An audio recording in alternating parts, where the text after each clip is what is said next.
De impeachment do governador Wilson Witzel.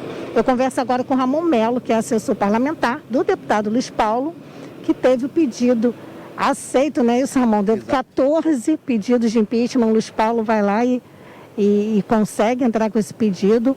O André Siciliano aceita. Isso é devido a quê? Ô Beth, primeiro dizer que a atuação do deputado Luiz Paulo e nossa lá no gabinete sempre foi nessa luta de combate a essas gestões temerárias, né, que aconteceram no estado do Rio de Janeiro.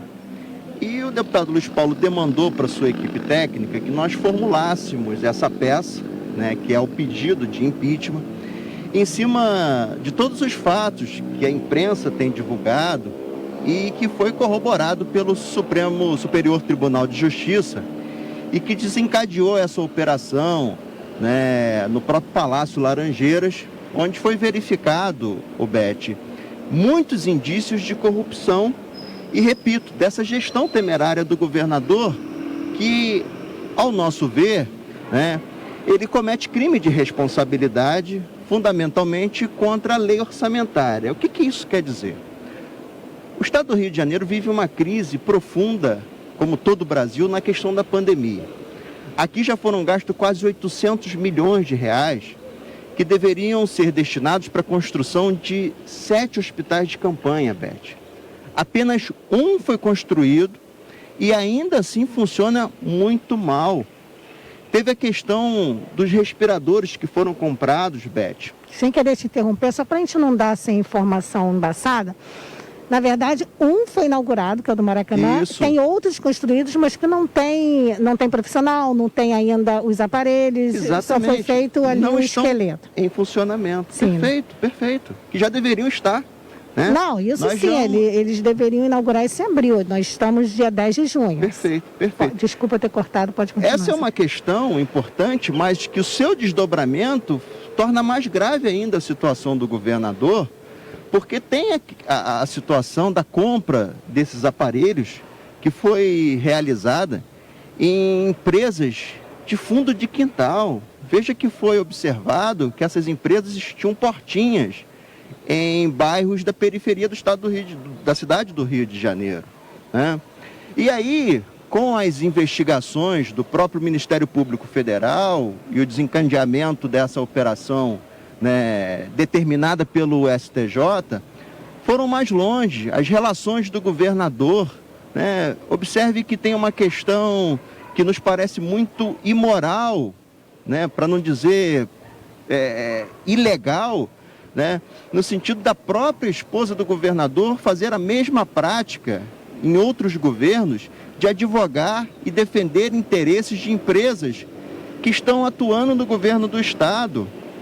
Juntando mais ainda o fato, agora, desta semana, que também ajudou a corroborar as nossas argumentações nessa peça do pedido de abertura de impeachment, a própria reprovação pelo Tribunal de Contas do Estado das contas do primeiro ano do governador, Beth. Ele não cumpriu a lei de responsabilidade fiscal, nem a Constituição, com os investimentos mínimos em educação, saúde, ciência e tecnologia.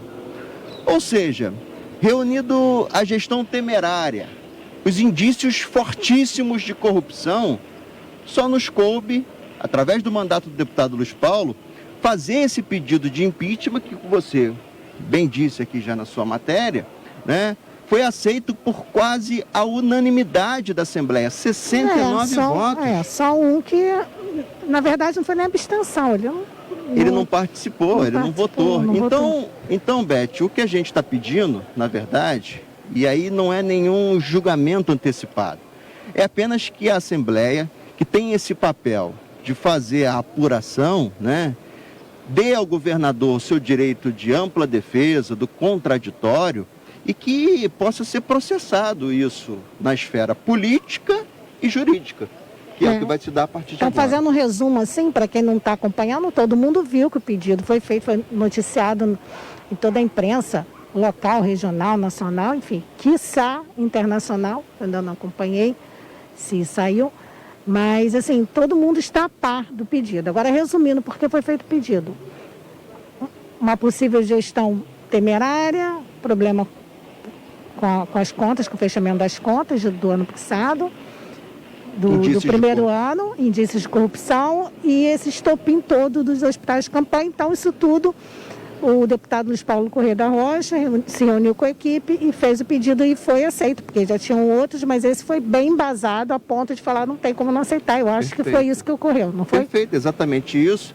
E até uma posição muito democrática do presidente da Assembleia Legislativa, que poderia, de forma individual, de forma monocrática, ter aceito esse pedido e colocado ele para ser processado na Assembleia e quis submeter uma decisão que era dele, repito, ao plenário, que de 70, 69 deputados indicaram que aceitariam o pedido. Foi basicamente unânime, isso aí deixa um raio-x do que o governador vai enfrentar daqui para frente, porque fica difícil reverter isso. A pessoa aceitou, ela já pensa que ela já tem um caminho. A partir do momento que ela aceita, ela já tem um caminho. Não quer dizer que o resultado seja o mesmo, até porque aí a gente sabe que todo processo de impeachment agora tem a parte política que vai se mexer ali nos bastidores. Mas quando começa a votação, Ramon? Pois é, Beth, agora esse processo é um processo um tanto quanto longo. Nós no Brasil já tivemos experiência de impeachment de presidente da República, né? Você lembra bem que em 16 foi da presidente Dilma, em 92 foi do ex-presidente Fernando Collor de Mello. E agora esse pedido vai ser publicado com o deferimento do presidente da Assembleia Legislativa. Após essa publicação no Diário Oficial, que deve ocorrer na sexta-feira, os 26 partidos que compõem a Assembleia vão fazer a indicação de um membro para formar uma comissão especial. Essa comissão especial elege um presidente e um relator. Abre-se o prazo para o governador do estado apresentar a sua defesa. São 10 dias, não? São 10 sessões. 10 sessões, isso. Né? Ele tem 10 sessões para apresentar a sua defesa. Ato contínuo, o relator elabora o seu parecer, né? E aí é votado dentro dessa comissão e encaminhado para o plenário. No plenário, se for aceito o pedido de impeachment, por maioria dos parlamentares, são 36 votos, né? É aberto o processo de impeachment e o governador é afastado e assume o vice-governador do estado.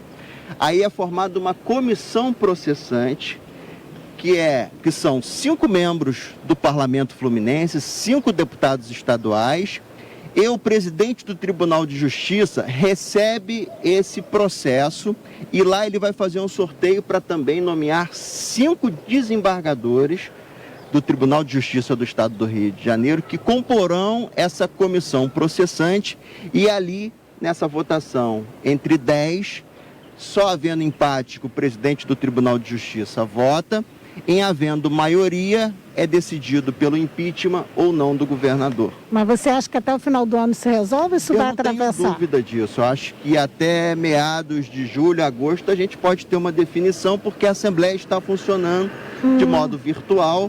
Nós estamos trabalhando, mas as sessões estão transcorrendo normalmente. E aí os prazos se dão exatamente como você bem disse, através das sessões, não são prazos de dias, né?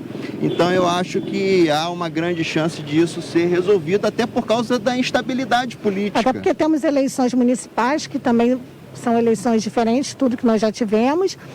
E o Supremo tem que decidir, o Supremo Tribunal Eleitoral tem que decidir até o final desse mês se vai adiar para novembro, para dezembro, mas provavelmente eles devem parece adiar. Que já há um entendimento do Congresso Nacional e do presidente do Tribunal Superior Eleitoral. O Celso de Mello ele tem falado muito isso, que a questão tem que se resolver no máximo até o final desse mês, então a gente vai ter definido como serão as eleições municipais. Então já tem toda essa situação envolvendo as eleições municipais.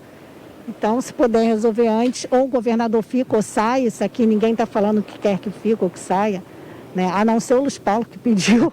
Mas eu estou falando assim, ele saindo ou ele ficando, tem que se resolver. Eu acho porque senão cria uma estabilidade política para atravessar eleições municipais, é muito complicado. Beth, não é só isso. Nós temos trabalhado muito na Assembleia Legislativa, no sentido da gente não perder o foco, que esse Estado vive uma crise fiscal muito profunda.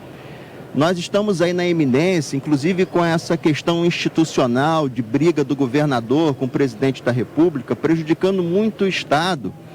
E se não fosse a Assembleia, até sob a liderança do deputado Luiz Paulo e do próprio presidente da Casa, André Siciliano, nós poderíamos agora, já nos próximos 15 dias, sair desse plano de recuperação fiscal, que basicamente ele nos ajuda no sentido de suspender o pagamento que o Estado tem com a União relacionado à dívida. E aí isso dá condições de pagar o salário dos servidores, por exemplo, sem contar as outras questões de políticas públicas de saúde, de educação e tudo mais. Então essa questão é muito séria, porque o governador perde o foco dele da administração para se preocupar com a sua defesa. Sim. E aí as projeções são as piores possíveis, Beth. Porque se a gente não cumprir o plano de recuperação fiscal e formos obrigados a retomar o pagamento dessa dívida, olha, eu ouso dizer, pelos estudos que nós temos, que a partir de setembro nós vamos voltar com a dificuldade de pagar o servidor público do Estado. É algo seríssimo, gravíssimo, que nos deixa muito preocupado e que essa crise política nada mais é do que exatamente essa dificuldade também do Estado sair dessa crise que a gente vem aí desde 2016 absorvendo e principalmente também com a pandemia que acabou agravando ainda mais por causa das atividades econômicas e que a gente não consegue, se não tiver uma saída, né, muito rápida para essa questão do Estado, né, do ponto de vista político, a gente vai viver aí momentos muito difíceis, eu diria draconianos, em tempos próximos que vivemos no passado, mas muito ruins, porque quem sofre não tem outra pessoa. Somos nós, cidadãos fluminenses, por quem não temos os serviços públicos de qualidade, as políticas públicas de desenvolvimento econômico. Isso é muito ruim para a gente. Tá bom, Ramon, muito obrigada mesmo. A gente deixa aberto aqui, se o deputado Luiz Paulo quiser mandar vídeo, é só ele gravar assim, na horizontal, deitadinho, ele grava no gabinete dele ou em casa, onde ele quiser. Grava e manda para a gente, porque nós vamos dar continuidade, vamos acompanhar diariamente essa situação, vamos fazer comentários aqui também, o que desencadeou isso, quais são as projeções, probabilidades do governador sair dessa, mas a gente torce que ele ficando ou saindo, que seja rápido, justamente por conta dessa instabilidade política, que consequentemente gera uma instabilidade econômica grandíssima e o Estado não precisa disso. Verdade. Bom? Muito obrigado pela oportunidade de estar aqui falando mais uma vez com você e com os seus telespectadores.